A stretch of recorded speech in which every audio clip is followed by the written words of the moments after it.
미수가, 네 표정이 참 가관이구나. 내가 진짜 안 보이는 줄 알았니? 칠흑 같은 어둠 속에 홀로 갇혀서 10년이라는 긴 세월을 버텨냈으며 지팡이 하나에만 의지한 채로 하루를 위태롭게 살아온 것입니다. 사고로 시력을 잃어버렸던 그 비극적인 날에 나의 모든 세상은 일시에 멈췄으며 오직 아내 미숙 씨만이 나의 유일한 빛이라 굳게 믿으며 살아왔던 것입니다. 하지만 3년 전 어느 조용한 오후에 망막을 찌르는 강렬한 빗줄기가 찾아와 기적처럼 내 눈을 다시 뜨게 만들었으니 나는 비명을 꼭 삼켜야만 했던 것입니다. 보이지 않는 척 처절한 연기를 하며 마주하게 된 세상은 너무도 차가웠고 믿었던 사랑은 날카로운 비수가 되어 돌아와 나의 심장을 사정없이 찔러버리고 말았습니다. 내가 다시 세상을 보게 되었다는 사실을 그녀가 알게 된다면 어떤 표정을 지을지 나는 매일 밤 천장을 보며 상상했습니다. 복수의 불꽃이 내 가슴 속에서 타올랐지만 겉으로는 여전히 초점 없는 눈동자를 유지하며 완벽한 시각 장애인의 모습으로 그녀를 대했습니다. 거짓으로 점철된 이 집안의 공기 속에서 나는 숨조차 마음대로 쉬지 못하고 죽은 듯이 기회를 엿보는 사냥꾼처럼 자신을 낮추었습니다. 본격적인 이야기 시작 전에는 잠시 시간을 내어 구독과 좋아요를 부탁드립니다. 동네에서 소문난 현모양처였던 나의 아내 오미숙 씨는 늘 나에게 상냥했으며 사람들 앞에서는 천사처럼 환하게 웃으며 나를 지극정성으로 보살피는 척만 했던 것입니다. 하지만 내가 선글라스를 깊게 눌러 쓰고서 방 안으로 천천히 들어설 때마다 보면 그녀의 눈빛은 순식간에 서늘하게 변하여 나의 존재를 벌레 보듯 경멸하고 있었습니다. 아무것도 모르는 장님이라며 비웃음을 흘리고 내 앞에서 대담하게 전화 통화를 나누며 나의 재산을 가로챌 궁리만 하던 그녀의 추악한 민낯을 매일같이 보면서 나는 지팡이를 더욱 꽉 움켜쥐고서 끓어오르는 분노를 간신히 참아내고 있었습니다. 그녀는 내가 보지 못한다는 확신 아래 식탁 위에 쓰레기를 방치하거나 내가 먹을 음식에 침을 뱉는 추악한 행동까지 일삼았고 그 모든 과정을 나는 낱낱이 지켜보았습니다. 어떻게 사람이 이토록 잔인할 수 있는지 인간에 대한 환멸이 파도처럼 밀려왔지만 나는 마지막 순간에 터뜨릴 사이다를 위해 모든 모욕을 묵묵히 받아내기로 결심했습니다. 어느 평화로운 오후 거실 소파에 앉아 낮잠을 청하는 척 가만히 누워 있는데 현관문 도어록 소리가 아주 크게 들리며 낯선 남자의 구두 소리가 거칠게 들리고 안방까지 거침없이 이어지는 상황이 벌어졌습니다. 내 고향 후배였던 강철구가 거실에 나타나 아내의 손을 아주 다정하게 맞잡더니 거실 소파에 거만하게 자리를 딱 잡고 나를 손가락으로 무례하게 가리켜 보이며 기분 나쁜 웃음을 크게 터뜨리는 것이었습니다. 저 영감탱이는 대체 언제쯤 죽는 거냐며 아내의 허리를 감싸 안고서 깔깔 웃는 그 파렴치한 광경을 내 눈으로 목격하고도 나는 초점이 전혀 없는 눈을 한 채 천장만 허망하게 바라보고 가만히 서서 심장이 시커멓게 타들어가는 것을 느꼈습니다. 철구는 내 서재에서 가져온 비싼 양주를 아무렇지 않게 따서 벌컥벌컥 마시며 주인 행세를 하기 시작한 지 오래였고 아내는 그런 그가 믿음직스럽다는 듯이 콧소리를 내며 온갖 아양을 다 떨었습니다. 내가 피땀 흘려 일군 이 집안의 모든 것이 저들의 놀이터로 변질된 것을 보면서 나는 조용히 주먹을 쥐었다 펴기를 반복하며 심판의 날이 머지않았음을 스스로 되뇌었습니다. 철구는 내 사업 자금이 도대체 지금 어느 곳에 숨겨져 있는지 물어보게 되었고 아내는 콧노래를 흥얼거리며 가볍게 웃더니 금고 비밀번호를 조용히 속삭여주는 것이었습니다. 눈먼 남편의 바로 코앞에서 버젓이 벌어지는 그 지독한 배신의 현장은 진정 지옥보다 더 고통스러운 순간이 되고 말았지만 나는 끝내 두 눈을 질끈 감고 참았습니다. 그들이 내 재산을 모두 나누고서 해외로 도망갈 구체적인 계획을 세울 때 나는 지팡이 끝을 만지작거리며 속으로 복수의 날을 정교하게 설계하기 시작했습니다. 가장 높은 곳까지 올라갔을 때 가장 처참하게 바닥으로 떨어뜨려 주기 위해서 나는 오늘도 눈먼 봉사가 스스로 되어 그들의 가증스러운 대화 내용들을 하나도 빠짐없이 가슴속에 깊이 새겼습니다. 그들은 내가 모아둔 금괴의 위치까지 파악하며 마치 이미 자신들의 것이 된 양 기뻐했고 그 탐욕스러운 눈빛들이 거실을 가득 채우자 나는 속으로 비릿한 미소를 지어 보였습니다. 돈에 눈이 멀어 소중한 가치를 내버린 저들이 어떤 결말을 맞이하게 될지 아주 천천히 고통스럽게 보여주겠다고 지팡이를 짚으며 맹세했습니다.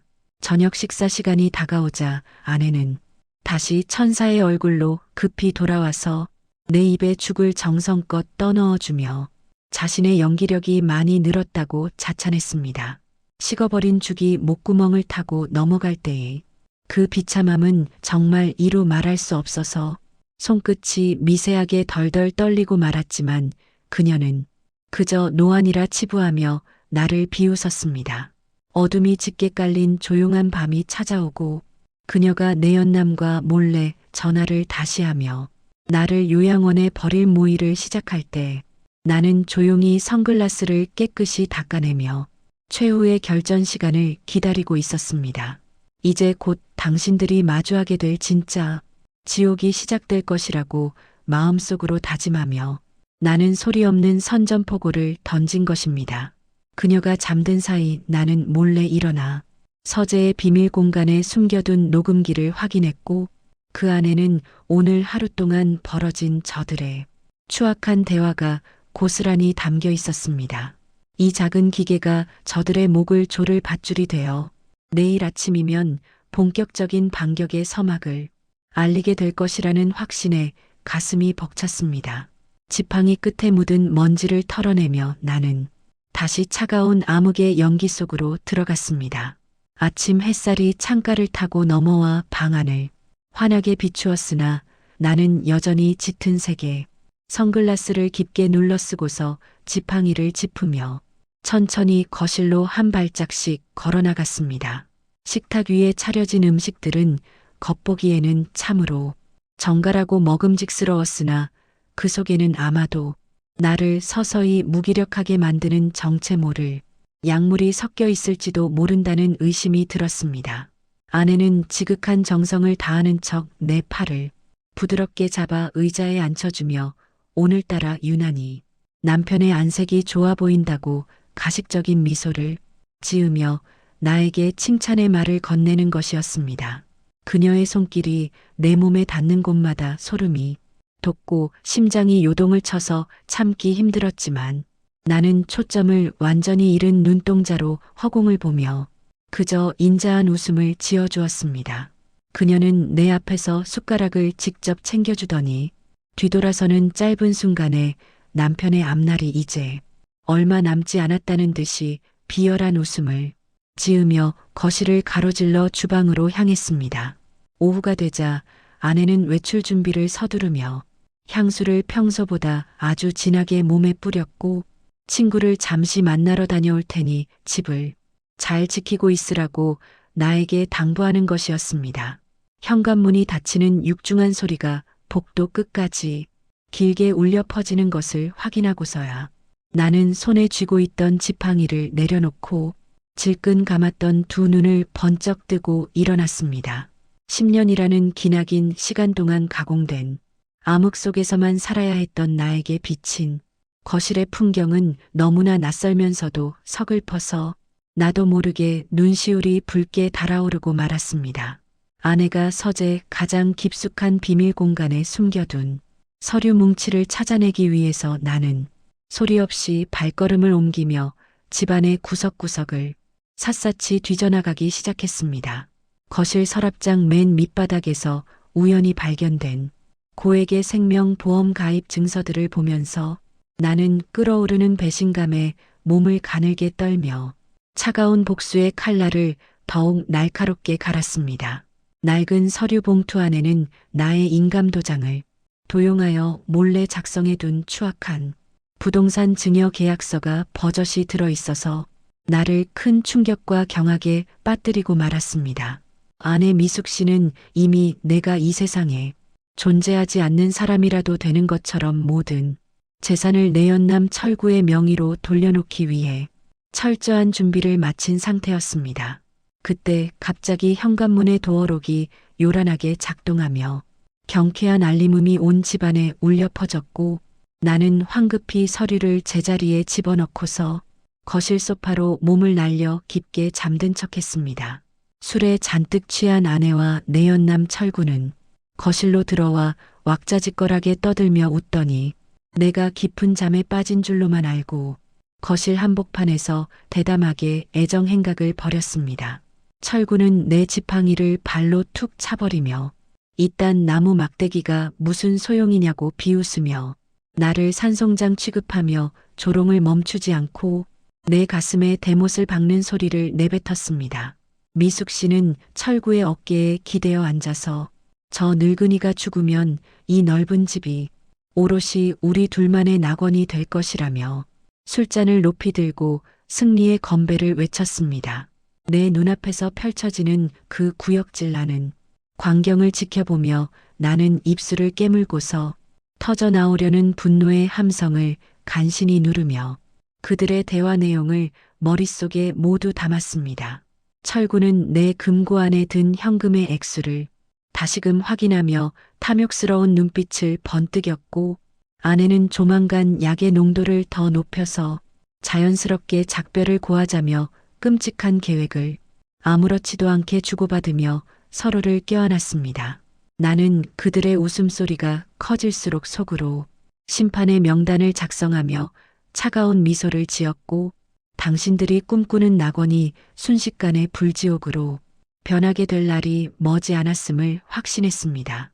지팡이를 잃어버린 장님 흉내를 내며 바닥을 더듬거리는 나를 보며 그들은 배를 잡고 깔깔거리며 웃었지만 그것은 자신들의 무덤을 파는 소리라는 것을 꿈에도 모르고 있었습니다. 깊은 밤이 찾아오고 철구가 집을 나서자 아내는 언제 그랬냐는 듯 천사 같은 목소리로 나를 깨워 약을 먹어야 한다며 컵을 내 입가에 친절하게 가져다 대는 것이었습니다. 나는 그녀의 눈을 똑바로 마주하고 싶었지만 꾹 참고서 약물이 섞인 물을 마시는 신용을 하며 바닥에 교묘하게 쏟아버리고는 고맙다는 인사를 힘없는 목소리로 그녀에게 전했습니다. 그녀는 내가 잠든 것을 확인한 뒤에야 방문을 닫고 나가며 드디어 끝이 보인다며 혼잣말로 기쁨의 노래를 흥얼거리는 소리가 문틈 사이로 내 귀에 선명하게 박혔습니다. 나는 어둠 속에서 조용히 몸을 일으켜 세워 내 시력을 회복시켜준 주치의에게 조심스럽게 연락하여 본격적인 반격을 위한 모든 준비를 마쳤으니 내일 아침 일찍 집으로 방문해달라고 요청했습니다. 지팡이 끝에 묻은 저들의 추악한 욕망을 내일이면 깨끗이 닦아내고 진실의 빛을 세상 밖으로 끌어올리겠다고 다짐하며 나는 길고 긴 밤을 뜬 눈으로 지새우며 기다렸습니다. 약속했던 시간이 되자 초인종이 울리고 아내는 귀찮다는 듯이 슬리퍼를 끌며 나가서 문을 열어주었는데 그곳에는 나의 비밀을 유일하게 알고 있는 주치의가 서 있었습니다. 그는 정기검진을 핑계로 가방을 들고 와서 내 맥박을 짚으며 아내의 눈치를 살피더니 내 손바닥에 아주 짧고 굵은 신호를 보내 모든 준비가 끝났음을 은밀히 알려주었습니다. 아내는 의사가 처방전을 작성하는 그 순간에도 빨리 나가달라는 눈빛을 노골적으로 보내며 남편의 건강 따위는 안중에도 없다는 태도로 거실 창밖만 멍하니 바라보고 서 있었습니다. 의사가 돌아가자마자 그녀는 처방전을 구겨서 쓰레기통에 거칠게 집어던져 버리고는 돌팔이 의사라며 욕설을 퍼붓고 내게 다가와서 약을 먹으라고 강요했습니다. 오후가 깊어지자 현관문이 다시 열리더니 내연남 강철구가 제 집인 양당당하게 들어와 안방 문을 벌컥 열고 침대에 털썩 앉으며 나를 향해 역겨운 술 냄새를 풍겼습니다. 그는 내가 아껴 먹던 귀한 보약을 꺼내서 단숨에 들이키고는 빈 파우치를 내 얼굴에 던지며 몸보신은 자기가 해야겠다고 비웃었고, 아내는 그런 그가 귀여워 죽겠다는 표정으로 그의 등짝을 때리며 교태를 부리고 있었습니다. 내 눈앞에서 벌어지는 그들의 추악한 행각은 시간이 갈수록 점입가경으로 치닫고 있었으나 나는 멍한 눈으로 허공을 응시하며 입가에 침을 살짝 흘리는 연기까지 해야만 했습니다. 철구는 내 어깨 동무를 하며 친한 척을 하더니 형님 덕분에 호강한다며 내 볼을 툭툭 치고 자신들이 계획한 범죄가 성공하기만을 바라며 소름 끼치는 휘파람을 불어대기 시작했습니다. 철구는 갑자기 나를 의심스러운 눈초리로 보며 진짜로 앞이 안 보이는 것이 확실하냐고 묻더니 내 눈앞으로 주먹을 맹렬하게 휘두르며 나의 반사신경을 시험하려 들었습니다. 주먹이 내 속눈썹 끝을 스치고 지나갈 때 본능적으로 눈을 감고 피하고 싶었지만 나는 눈동자를 전혀 움직이지 않은 채로 바보처럼 웃으며 가만히 앉아 있었습니다. 그제야 철구는 긴장을 풀고 크게 웃으며 완벽한 장님이 맞다고 아내에게 소리쳤고, 나는 등줄기로 식은땀이 흐르는 것을 느끼며 그들의 방심을 유도하는 데 성공했습니다. 만약 그때 내가 조금이라도 움찔거렸다면 나의 모든 복수 계획은 물거품이 되고 그 자리에서 목숨을 잃었을지도 모른다는 공포감이 온몸을 휘감아 돌고 있었습니다. 아내는 저녁 식사 후에 서류 한 장을 가져와 장애인 연금을 신청해야 한다고 거짓말을 하며 내 손에 볼펜을 쥐어주고 서명란을 찾아서 강제로 이름을 적게 하려고 유도했습니다. 그 서류는 연금 신청서가 아닌 내 명의, 건물을 담보로 거액을 대출받는 약정서였으나 나는 손을 부들부들 떨며 글씨를 못 쓰는 척 지렁이처럼 삐뚤깨뚤하게 이름을 적었습니다. 그녀는 답답하다는 듯이 내 손을 꽉 잡고 신경질적으로 서명을 마무리 지은 뒤에야 만족스러운 미소를 지으며 서류를 챙겼고, 나는 속으로 쾌재를 부르며 웃었습니다. 내가 일부러 흘려 쓴 그 서명은 훗날 법정에서 효력이 없음을 증명할 결정적인 단서가 될 것이라는 사실을 꿈에도 모른 채 그들은 대출금이 들어올 날만을 기다렸습니다. 밤이 깊어지자 그들은 나를 거실 구석으로 내몰아버리고 안방을 차지해버렸으며 문틈으로 들려오는 그들의 적나라한 대화는 나의 인내심을 한계까지 몰아붙였습니다. 차가운 거실 바닥에 웅크리고 누워있는 나의 처지가 너무나 처량하고 억울해서 당장이라도 뛰어들어가 소리치고 싶었지만 내일 찾아올 결정적인 기회를 생각했습니다. 아내는 철구에게 내일이 바로 그날이라며 남편을 처리하고 자유를 찾자고 속삭였고, 나는 그 말을 듣는 순간 주먹을 꽉 쥐며 절대 너희들 뜻대로 되지는 않을 것이라고 어둠 속에서 붉게 충혈된 눈을 떴습니다. 이제 더 이상 물러설 곳이 없는 벼랑 끝에서 나는 지팡이를 검처럼 움켜쥐고 일어나 다가올 운명의 아침을 정면으로 맞이하기 위해 거칠어진 호흡을 가다듬으며 기다렸습니다. 운명의 날 아침이 밝아오자 아내는 마치 소풍이라도 가는 어린아이처럼 들뜬 목소리로 나를 흔들어 깨웠고, 오늘은 공기 좋은 곳으로 가서 오랜만에 바람을 쐬자고 제안했습니다. 그녀가 챙기는 짐 가방 속에서 둔탁한 금속 소리가 들려왔지만 나는 모르는 척 지팡이를 짚으며 고맙다는 인사를 건네야만 했습니다. 현관을 나서는 나의 등 뒤로 내연남 철구가 비릿한 웃음을 흘리며 돌아올 때는 짐이 가벼워질 것이라 중얼거리는 소리를 똑똑히 들었습니다. 엘리베이터 거울에 비친 그들의 표정은 사람을 죽이러 가는 악마들이 아니라 로또 당첨금을 수령하러 가는 사람들처럼 기괴할 정도로 환하게 웃고 있었습니다. 나는 그 섬뜩한 미소를 마주하면서도 내 발로 호랑이 굴로 들어가는 심정으로 지팡이를 꾹 쥐고 차에 올랐습니다. 차가 도심을 벗어나 한적한 국도로 접어들자 철구는 본색을 드러내며 거칠게 핸들을 꺾어대기 시작했고 나는 뒷좌석에서 이리저리 굴렀습니다. 일부러 급브레이크를 밟아대며 앞이 안 보이는 내가 공포에 질려 허우적거리는 꼴을 백미러로 훔쳐보며 그들은 낄낄거리고 즐거워했습니다. 라디오 볼륨을 고막이 터질 듯 높이고 자신들의 범죄 계획을 큰 소리로 떠들며 어차피 죽은 목숨이나 다름없는 놈이 뭘 알겠냐며 나를 철저히 무시했습니다. 창밖으로 스쳐 지나가는 풍경들이 점점 인적이 드문 산길로 변해가고 차가운 바람이 차 안으로 들어올 때 나는 죽음의 그림자가 턱 밑까지 차올랐음을 직감하고 숨을 죽였습니다. 그들이 차를 세운 곳은 사람들의 발길이 끊긴 지 오래된 낡은 저수지, 가파른 절벽 끝자락이었습니다. 철구는 내 팔을 거칠게 잡아 끌며 경치가 아주 끝내주는 곳이라며 거짓말을 늘어놓고 나를 절벽 쪽으로 위태롭게 밀어붙이기 시작했습니다. 발밑에서 부서지는 흙덩이 소리와 저 아래에서 들려오는 물소리가 공포감을 극대화하고 있었지만 나는 다리가 풀린 척 주저앉으며 최대한 시간을 끌어야만 했습니다. 아내는 내 등 뒤에서 차가운 목소리로 여기라면 아무도 모를 것이라고 속삭였고 나는 그 목소리가 지옥에서 온 사자의 초대장처럼 느껴져 온몸이 떨렸습니다.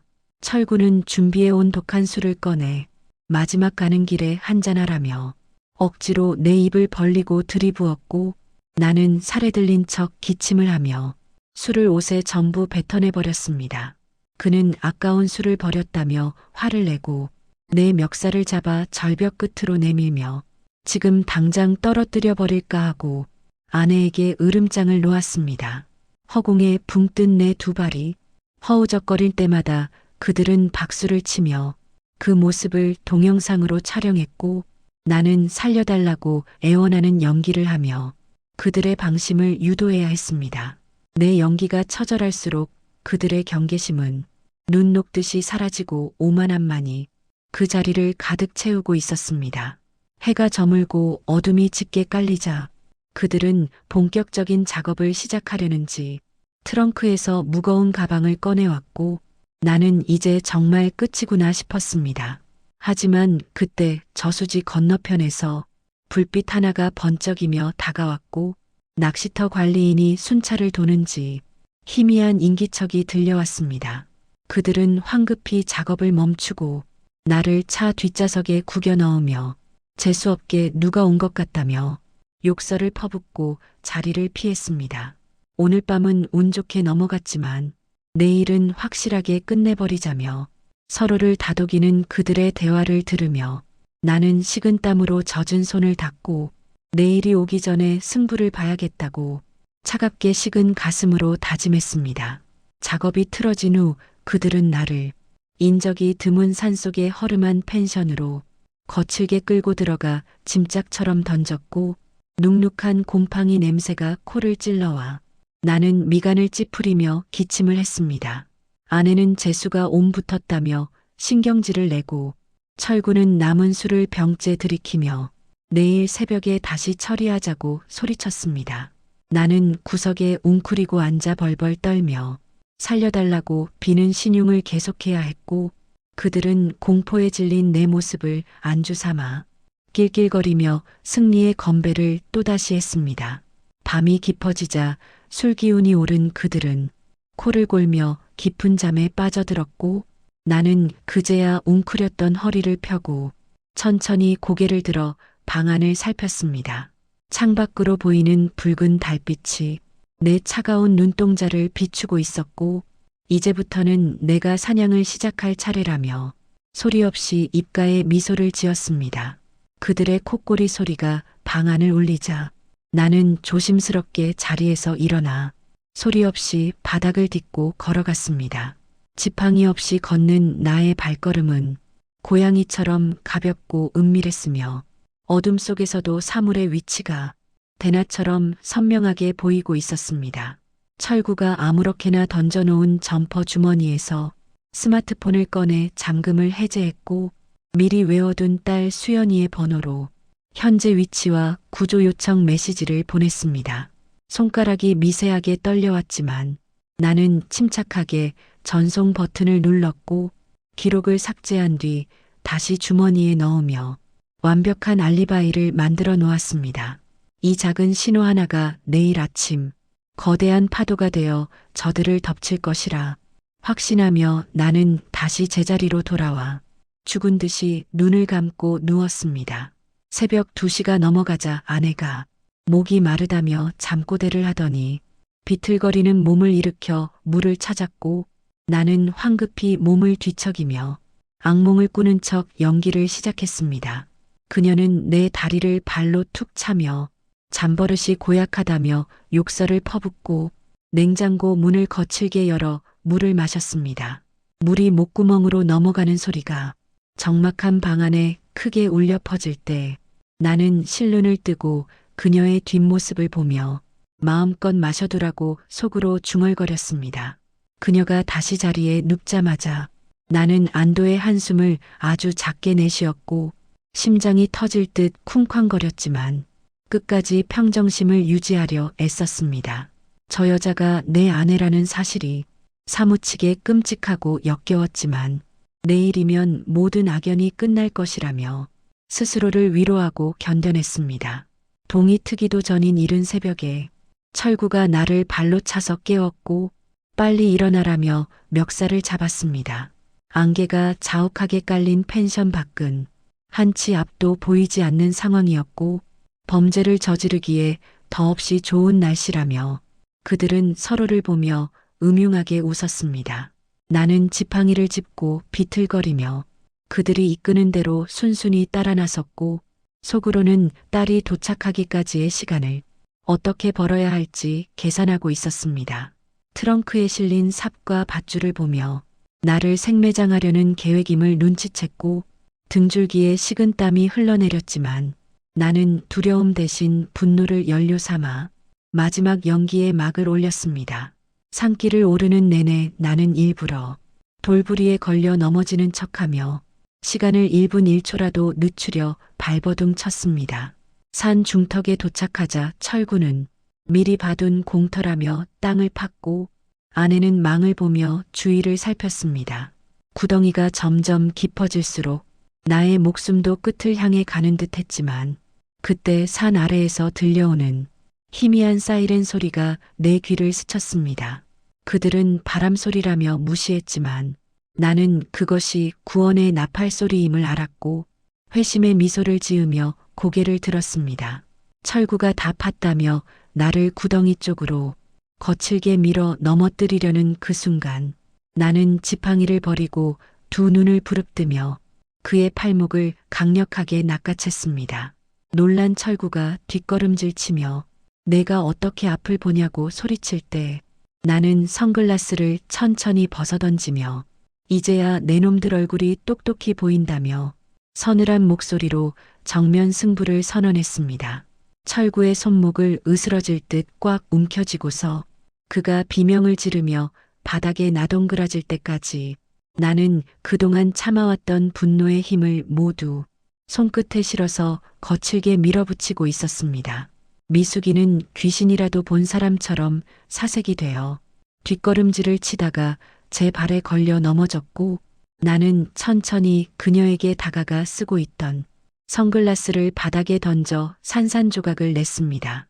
내 눈이 멀쩡하다는 사실을 확인한 두 사람은 입을 딱 벌린 채 아무 말도 하지 못하고 마치 얼어붙은 석상처럼 굳어버리고 말았으며 나는 그들의 공포에 질린 눈동자를 보면서 지난 세월의 서름을 한순간에 씻어내듯 가슴이 뻥 뚫리는 통쾌함을 느끼고 있었습니다.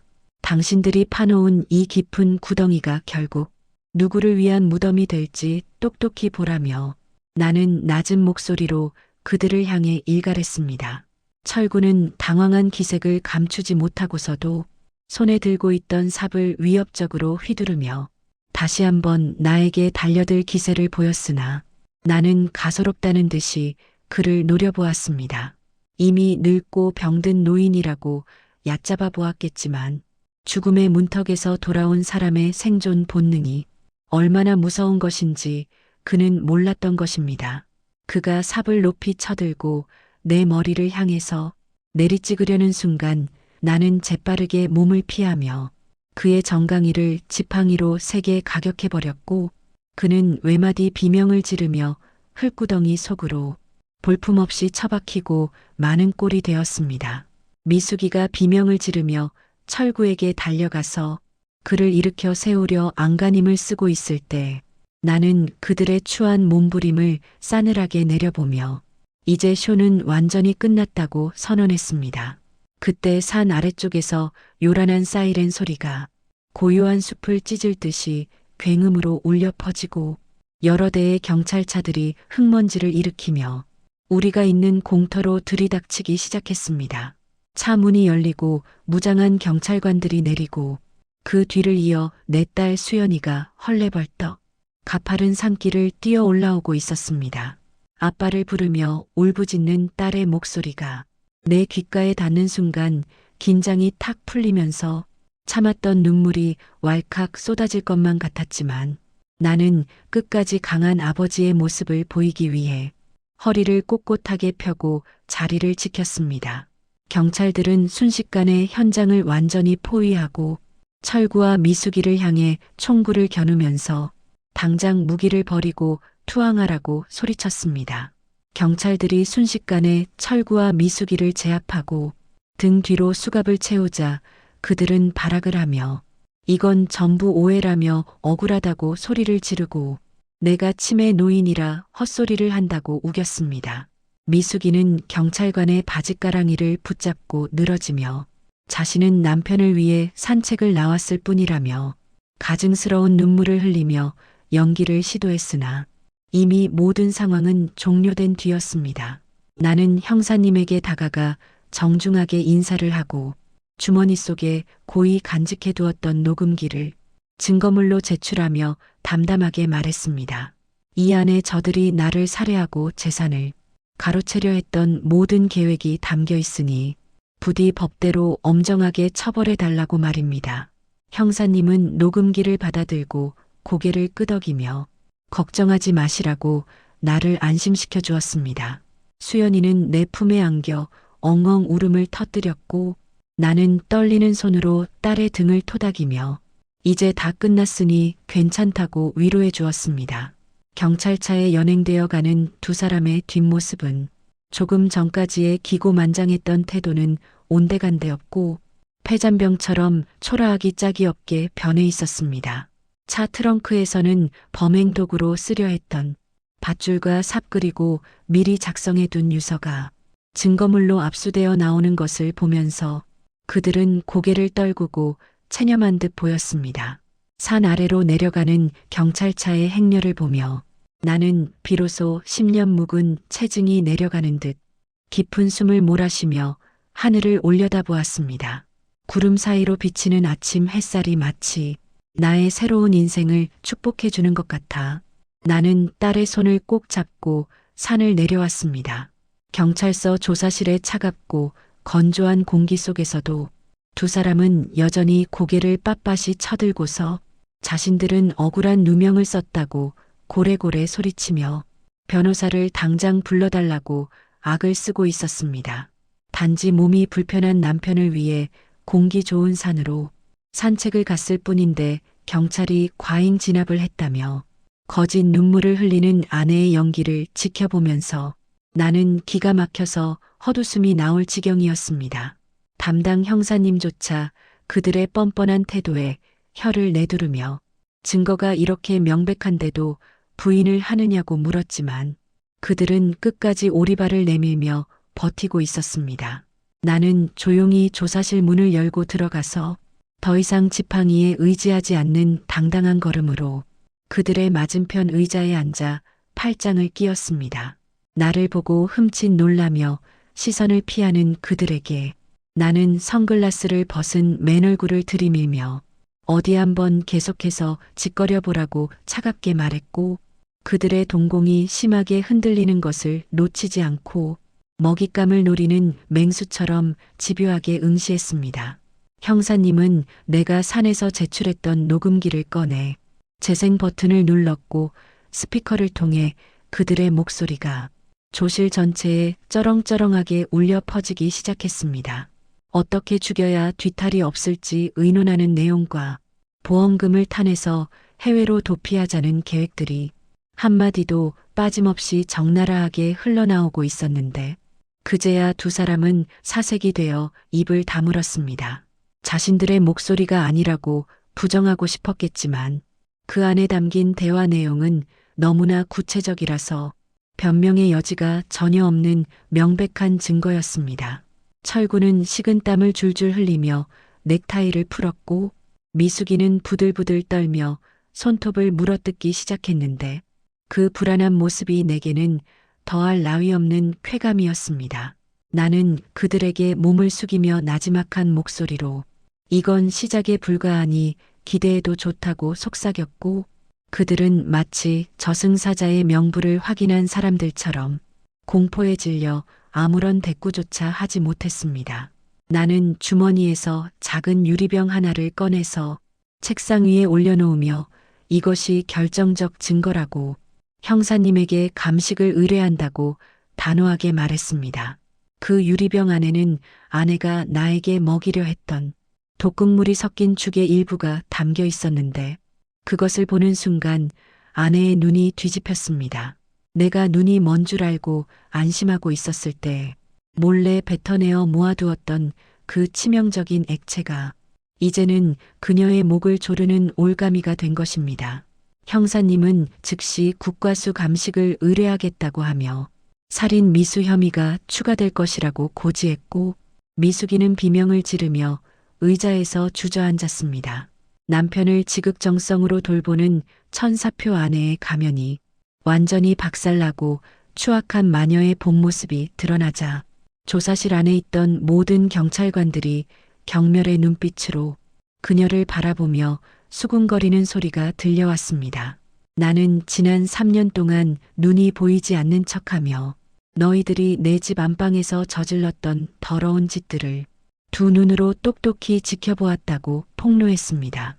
너희들이 나를 조롱하며 낄낄거렸던 순간들과 내 재산을 빼돌리기 위해 인감도장을 훔치던 모습, 그리고 심지어 내 앞에서 보란듯이 껴안고 있던 그 역겨운 장면들까지 하나하나 상세하게 묘사했습니다. 나의 생생한 증언이 이어질 때마다 그들의 얼굴은 수치심과 공포로 불그락푸르락하게 변해갔고 더 이상 고개를 들 수 없을 정도로 무너져 내렸습니다. 장님, 남편을 속이고 쾌락을 즐겼다고 생각했겠지만 사실은 너희들이 내 손바닥 위에서 노란한 광대였음을 이제야 깨닫게 된 그들의 표정은 절망 그 자체였습니다. 나는 그들에게 인간으로서 최소한의 양심이 있었다면 이런 짓은 하지 말았어야 했다고 일침을 가하며 너희들이 짐승보다 못한 존재임을 각인시켜 주었습니다. 궁지에 몰린 쥐가 고양이를 무는 법이라더니 살인 미수와 사기 혐의가 확실시되는 상황이 오자 두 사람은 서로에게 책임을 떠넘기기 시작했습니다. 철구는 이 모든 게 미숙이가 꾸민 짓이라며 자신은 시키는 대로 했을 뿐이라고 발을 뺐고 미숙이는 내가 먼저 남편을 죽이자고 하지 않았냐며 철구의 머리채를 잡고 흔들며 발광을 했습니다. 조실은 순식간에 아수라장으로 변해버렸고 서로 죽일 듯이 달려드는 그들의 추한 꼴을 보며 나는 팔짱을 낀 채 싸늘한 미소를 지었습니다. 사랑한다며 영원히 함께하자고 맹세했던 그들이 형량 앞에서 서로를 물어뜯는 개들이 되어버린 모습은 한편의 막장 드라마보다 더 비참하고 우스꽝스러웠습니다. 형사들이 그들을 억지로 떼어놓고 수갑을 채울 때 나는 자리에서 일어나 옷매무새를 다듬으며 법정에서 다시 보자고 짧은 인사를 남기고 뒤도 돌아보지 않고 조사실을 걸어 나왔습니다. 드디어 결전의 날인 재판이 시작되었고 법정 안은 긴장감으로 가득 차서 숨조차 크게 쉴 수 없을 만큼 무거운 공기가 흘렀습니다. 피고인석에 앉은 아내 미숙 씨와 내연남, 강철구는 수의를 입은 초라한 행색을 하고 고개를 푹 숙인 채 불쌍한 척 연기를 하며 재판장의 동정을 사기 위해 애쓰고 있었습니다. 방청석에는 소문을 듣고 찾아온 동네 사람들과 취재진들이 가득 메워 웅성거리고 있었는데 그들의 시선이 피고인들에게 꽂힐 때마다 두 사람은 더욱 몸을 움츠리며 떨었습니다. 미숙 씨는 판사님을 향해 흐느끼며 자신은 남편을 위해 평생을 헌신했을 뿐인데 이런 누명을 쓰게 되어 억울하다며 가증스러운 거짓 눈물을 쏟아내며 호소하고 있었습니다. 그녀의 탁월한 연기력에 속아 넘어간 일부 방청객들은 혀를 차며 안타까워하기도 했으나 나는 그 모습을 지켜보며 차가운 미소를 머금고 결정적인 한 방을 준비하고 있었습니다. 상대 측 변호사는 나를 증인석으로 불러내어 시각 장애인인 내가 상황을 오해한 것이라며 치매 초기 증상을 의심해 봐야 한다고 주장하고 나를 정신 이상자로 몰아가기 시작했습니다. 앞이 보이지 않는 노인의 불완전한 기억과 피해 망상이 만들어낸 허구의 소설이라며 제출된 녹음 파일 또한 조작되었을 가능성이 있다고 목소리를 높이며 나를 압박했습니다. 철구는 변호사의 변론에 힘을 얻었는지 고개를 들고 나를 비웃는 듯한 표정을 지으며 회심의 미소를 날리고 있었으나 그것은 자신들의 무덤을 더 깊게 파는 꼴이었습니다. 판사님조차 나의 진술 신빙성에 의문을 가지는 듯한 표정을 지으며 고개를 갸웃거리자 나는 더 이상 참을 수 없다는 듯이 자리에서 일어나 지팡이를 바닥에 내려놓았습니다. 이제 진실을 가리고 있던 검은 막을 걷어내고 세상 모든 사람들 앞에서 당신들의 추악한 민낯을 낱낱이 공개해야겠다고 다짐하며 나는 천천히 선글라스를 벗어들었습니다. 내가 선글라스를 벗고 또렷한 눈동자로 법정 내부를 천천히 둘러보는 순간에 장내는 찬물을 끼얹은 듯 정적에 휩싸였고 판사님과 검사님조차 놀라 입을 다물지 못했습니다. 나는 피고인석에 앉은 두 사람의 눈을 정면으로 뚫어지게 응시하며 입을 열었고 당신들이 내 앞에서 짓고 있던 그 비열한 표정들을 이제는 놓치지 않고 보고 있다고 법정이 떠나가라 큰 소리로 외쳤습니다. 미숙 씨는 귀신이라도 본 것처럼 비명을 지르며 의자 뒤로 낮아빠질 듯이 경악을 금치 못했고 철구는 사색이 되어 입을 뻐끔거릴 뿐 아무런 말도 하지 못하고 굳어버렸습니다. 나는 지난 3년 동안 시력을 회복했음에도 당신들의 범죄를 입증하기 위해 어둠 속에서 숨죽여 살아왔던 고통의 시간들을 털어놓으며 재판장을 눈물바다로 만들어버리고 말았습니다. 나는 결정적인 증거로 거실에 몰래 설치해둔 초소형 카메라에 찍힌 영상을 제출하였고 대형 스크린에 그들의 만행이 재생되자 법정은 순식간에 충격의 도가니로 변했습니다. 영상 속에서 그들은 앞이 안 보이는 내 앞에서 우스꽝스러운 춤을 추며 나를 조롱하고 내 밥그릇에 침을 뱉으며 낄낄거리고 있었는데 그 모습이 너무나도 선명하게 담겨 있었습니다. 심지어 내가 잠든 척하고 있을 때 내 목을 조르는 신용을 하며 살인 연습을 하는 장면이 나오자 방청석에서는 비난과 야유가 쏟아졌고 판사님의 표정은 싸늘하게 굳어져 갔습니다.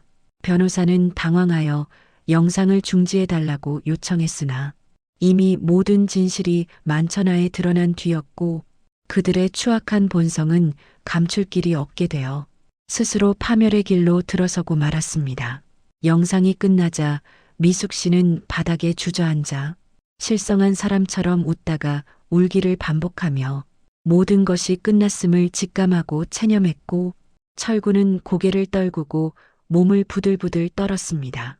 검사님은 피고인들의 죄질이 극히 불량하고 반성의 기미조차 보이지 않는 악질 범죄라며 법정 최고형을 구형한다고 강력하게 외쳤고 방청석에서는 우레와 같은 박수가 터져 나왔습니다. 나는 증인석에서 내려와 그들 곁을 지나치며 당신들이 그토록 원하던 돈과 자유 대신에 차가운 감옥의 철창과 영원한 고립만이 남은 인생의 전부가 될 것이라고 속삭였습니다.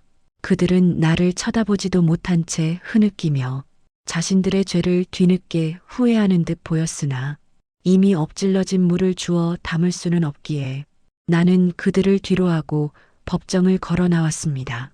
재판장님의 엄숙하고 낮은 목소리가 법정의 무거운 공기를 가르며 울려 퍼지고 피고인들에게 법정 최고형이 선고되는 순간에 방청석에서는 안도의 한숨과 환호가 터졌습니다.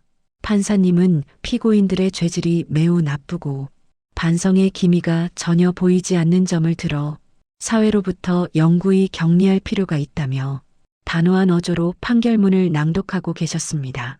미숙 씨는 망치로 머리를 맞은 사람처럼 멍한 표정으로 허공을 응시하다가 다리에 힘이 풀려 그 자리에 주저앉았고 철구는 믿을 수 없다는 듯 고개를 저으며 재판장님을 향해 억울함을 호소하려 했으나 법정 경위들에게 제지당하고 말았습니다. 정의가 살아있음을 확인하는 이 순간을 위해 어둠 속에서 인내했던 지난 날들이 스쳐 지나가 나도 모르게 눈시울이 뜨거워지고 말았습니다. 선고가 내려지자마자 두 사람은 이성을 잃고 서로를 향해 원망과 저주를 퍼부으며 짐승처럼 달려들어 물어뜯기 시작했습니다. 철구는 이 모든 게 다 내 탓이라며 소리치고 미숙이는 내가 꼬드겨서 생긴 일이라며 서로의 머리채를 잡고 뒹구는 추태를 부렸습니다. 그들이 욕망을 채우기 위해 손잡았던 동맹은 형량 앞에서 산산조각이 나버리고 말았으며 바닥을 기며 싸우는 그들의 비참한 모습은 인간의 존엄성이라곤 찾아볼 수 없었습니다. 경위들이 달려들어 그들을 강제로 떼어놓고 수갑을 채워 질질 끌고 나가는 모습을 보며 나는 싸늘한 시선으로 그들을 내려다보았고 탐욕의 끝이 파멸이라는 진리를 다시금 뼈저리게 느끼며 고개를 가로저었습니다. 그들이 훔쳐갔던 내 명의의 부동산들과 해외로 빼돌리려 했던 차명 계좌의 돈은 모두 국가에 몰수되거나 나에게 반환되었고 그들은 빈털터리가 되어 나락으로 떨어졌습니다. 평생을 남의 것을 탐하며 호의호식하려 했던 그들의 헛된 꿈은 물거품처럼 사라졌으며 이제 그들에게 남은 것은 차가운 감옥 바닥과 평생 갚아도 못 갚을 막대한 빚더미뿐이었습니다. 변호사 비용조차 낼 돈이 없어 국선 변호인에게 매달려 사정하는 꼴을 전해 들었을 때 나는 씁쓸한 미소를 지으며 혀를 찼습니다. 돈 때문에 사람을 해치려 했던 악마들이 결국 돈 때문에 가장 비참한 최후를 맞이했으니 이것이야말로 인과응보가 아닐까 생각했습니다. 호송차에 오르기 전 마지막으로 마주친 그들의 얼굴은 생기를 잃고 흙빛이 되어 마치 죽은 사람의 얼굴을 보는 듯 했습니다. 나를 보고 무릎을 꿇으며 한 번만 용서해달라고 비굴하게 애원하며 눈물을 흘리고 있었지만 나는 그들에게 눈길조차 주지 않고 외면했습니다. 용서는 피해자의 몫이지 가해자의 권리가 아니며 그들이 저지른 죄는 용서받을 수 있는 선을 이미 넘어섰기에 죗값을 치러야 마땅했습니다.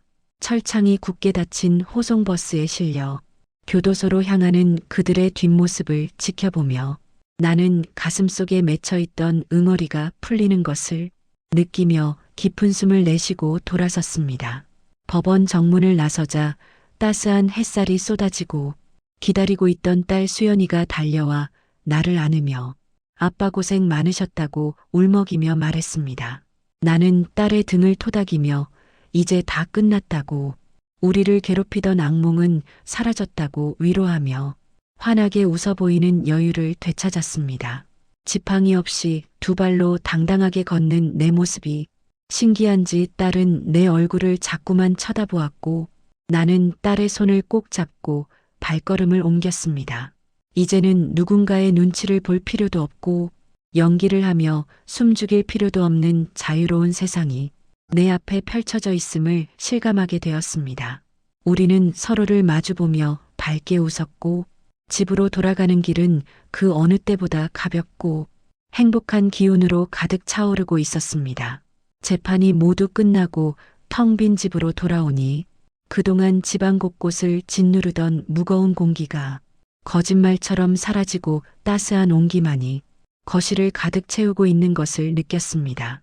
나는 제일 먼저 서재 한 구석에 세워두었던 지팡이와 서랍 속에 숨겨두었던 선글라스를 미련 없이 쓰레기 봉투에 담아버렸으며 이제는 그 어두운 도구들에 의지하지 않고 두 눈으로 세상을 마주하겠다고 다짐했습니다. 미숙 씨와 철구가 남기고 간 흔적들을 모두 걷어내어 정리하고 나니 마치 묵은 때를 벗겨낸 듯 개운했으며 이제야 비로소 이 집이 나의 안식처로 돌아왔다는 사실에 가슴이 벅차올랐습니다. 창문을 활짝 열어 신선한 바람을 맞으며 나는 거실 소파에 편안하게 몸을 기대고 지난 세월의 악몽을 떠나보낼 준비를 하며 새롭게 시작될 나의 인생을 그려보았습니다. 저녁이 되자 딸 수연이가 앞치마를 두르고 주방에서 분주하게 움직이며 맛있는 냄새를 집안 가득 풍기기 시작했고 나는 식탁에 앉아 그 행복한 뒷모습을 흐뭇하게 바라보았습니다.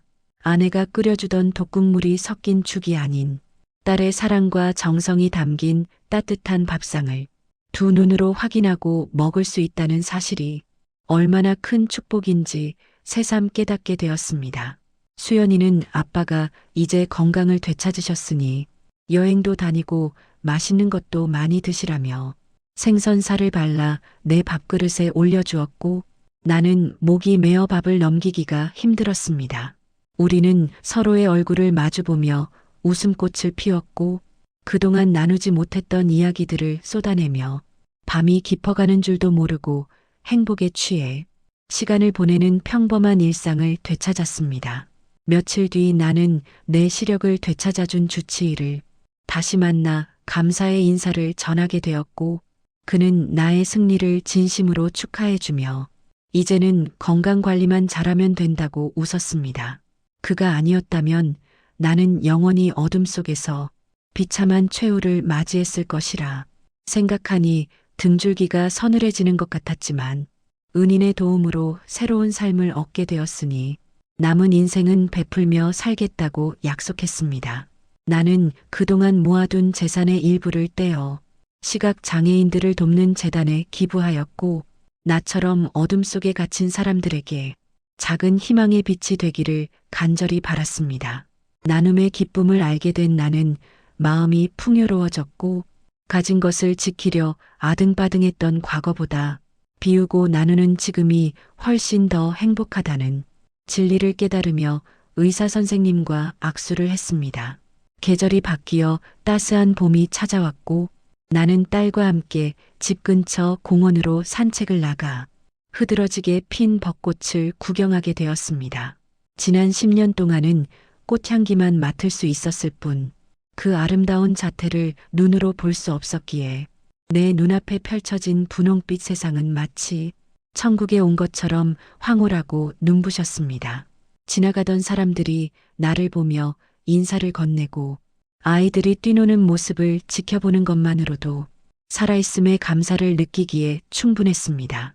나는 벤치에 앉아 눈을 감고 바람을 느끼며 지난날의 고통은 이 아름다운 풍경을 더욱 값지게 만들기 위한 시련이었을 것이라 스스로를 위로하며 마음의 상처를 치유했습니다. 이제 나는 더 이상 과거의 아픔에 얽매이지 않고 내일의 희망을 노래하는 사람이 되었으며 사랑하는 딸과 사위 그리고 곧 태어날 손주를 기다리며 하루하루를 설렘으로 채웁니다. 인생이라는 무대에서 잠시 악역들을 만나 시련을 겪기도 했지만 결국 정의는 승리하고 진실은 밝혀진다는 것을 몸소 증명해 보였으니 내 삶은 해피엔딩으로 마무리될 것입니다.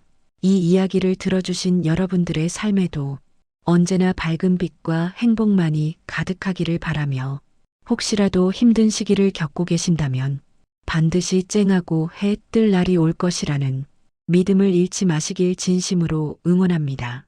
긴 이야기 들어주셔서 대단히 감사드리며 저는 이제 진짜 제 인생을 찾아 떠나겠습니다. 모두 건강하시고 행복하십시오.